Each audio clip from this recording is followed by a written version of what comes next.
ఈ వాక్యాన్ని వీక్షిస్తున్న సహోదరి సహోదరులందరికీ క్రీస్తు పేరట వందనములు. ఈరోజు వాక్యం ద్వారా దేవుడు మనతో చెప్తున్న మాట, సమాధానం వెతికి దాని వెంటాడము. కీర్తన గ్రంథము 34వ అధ్యాయము 14వ వచనము. సమాధానం అనగానే ఏదో ఒక క్వశ్చన్కి ఆన్సర్ చెప్పడం అనుకుంటారు. తెలుగు పదాలలో ఒక పదానికి అనేక అర్థాలు, పర్యాయ పదాలు ఉంటాయి.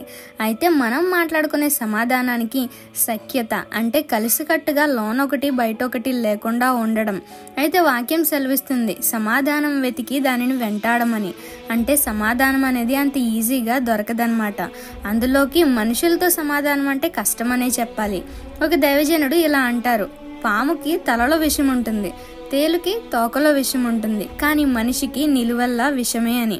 నిజమే కదా. ఒక మనిషి ఎదుగుతుంటే సంతోషంగా ఉంటే ఇంకో మనిషి ఓర్చుకోలేడు. మరి ఇలాంటి మనుషులతో సమాధానం కుదరదు, క్విట్ అయిపోదాం అనుకోవద్దు. దేవునికి అసాధ్యమైనది ఏదీ లేదు. నువ్వు సాధన చెయ్యి, మొదలుపెట్టు సమాధానంగా ఉండడానికి.